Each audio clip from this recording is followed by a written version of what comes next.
gal kartais žengsi į aikštę. Nebetys ir galiai, nebemiega ant žemės kamuoliai, mes su tavim, mes su tavim. Sveiki, krepšinio daržovės, robotai, zombiai, balvonai ir balamūtai. Šiandien mes esam Kaune, kur Kauno Žalgirio komanda, kuri pastaruoju metu žaidžia ne kaip Žalgiris, o kaip Pilėnai, kurie linkę susideginti, susitinka su Belgrado netikėliais. Parašau Štombergui lapuką, kad jis žinotų, kaip žaisti. Norim lapelį, galiu įteikti lapelį? Lapelį galiu įteikti? Neima, Krapikas neima lapelį. Buvo vyr treneris skirtas, jisai jautė. Rungtynių vykelis.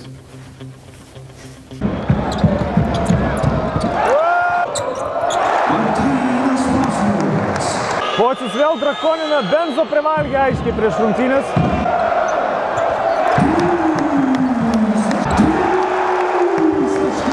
Dvim 9-16 po pirmo kėlinio.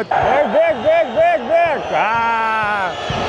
Senas Vilkas gadina vagą. Prarado kamuolį Žalgiris, Jasikevičius stovi ginčiasi teisėjų. Bėga Partizanas į priekį. Dentmanas rimtas point manageris. Moving like a CEO. Ar esat matę, kaip miršta gulbė? Jeigu matėt, kaip veržiasi Milaknis, tai esat matę, kaip miršta gulbė.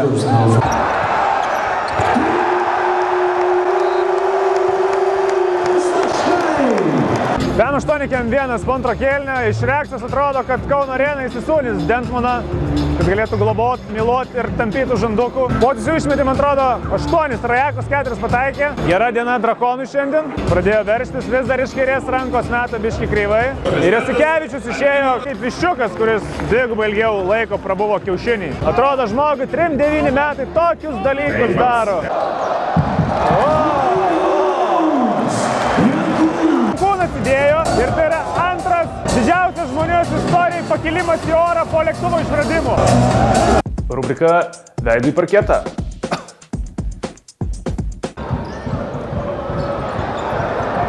Šošius Šarūnas Jasikevičius padaro kažką blogai, tai dar paskui nuvaro bičint ant teisėjo, gauna techninę pražangą. Apsauga stovi, kad Partizanas publikos neužpultų. Serbai. Istorinė pergalė, turbūt vienintelė šiemet. Laukiam Kauno Žalgirio krepšinio klubo žvaigždės Džesno Dentmano, mūsų ką tik 2 kartus neleido Rūbinė. Kai žmonės mus pamato, akis pasidaro kaip lėkštės. Badass asset.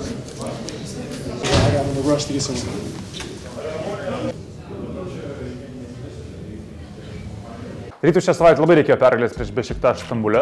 Jie išėjo tikrai susikaupę, kovojo su gera dvasia kaip agresyvusis vaiduoklis Kasparas. Antrą kėlinį buvo apyšlikščiai žiūrėti. Kelia problemų kiti mūsų žaidėjai, pavyzdžiui, Jelovacas, kuris štai šiame epizode pademonstravo, kad jo rankutės labai tinka glostyti šuniukam ir kačiukam. Rubrika Veidu į parketą. Šitas Jelovac epizodas, kaip matot, Perkinsas jam parašė prieš porą mėnesių atviruką, kad mielas Stefanai, aš atvyksiu tada ir tada, bučiukas. Ir vis tiek Jelovacas nesugebėjo pasiruošti tam nelabai aštriam Perkinso prasiveržimui ir dar parėjo 2 su bauda. Rytas sugeba savo taip šauti koją, kad dar ir ta pati kulka ir į galvą pataiko. Jie sugeba grįžti į gynybą, bet jie sugeba visiškai laisvą Perkinsą padaryti. Orelikas smarkiai metė svorio, bet vis tiek kaip nesugeba pašokti, provokuoti metimo su kontaktu. Nuo žemės Orelikas kyla kaip gabalas duonos tešlos. Po 30 minučių biški. Gecevičius bandė varytis kairę ranką, paaiškėjo, kad pas jį vietoj kairės rankos lenta ir baigėsi peleku. Paimkit kada lentą, užkalkit peleką ant galą, pabandykit kamuolį varytis. Pamatysit, kaip patogu, Lydeka buvo irgi kojas apšalęs, nepasiruošęs šokti, paskui dar bando suvaizduoti, kad jis buvo pasiruošęs ir nors jau mato, kad metimas išmestas, jis dar rankute va taip teškė. Puf! Išėjo dar laimėti antro pasaulinio karo. Jis baigės prieš 70 metų. O antroji pusė viskas buvo tvarkoje, jisai būtų stroja, kad čiuk prasiveržė reversą, Lydeka irgi kirto čiuk, Palacijos savo džemperukų, puf. Daudelas prasiveržė, apsisuko per ranką, čiauk. Daudelį net žalia lemputė užsidegė, kuris reiškia veikia, tas robotukas. Rungtynių vykelis.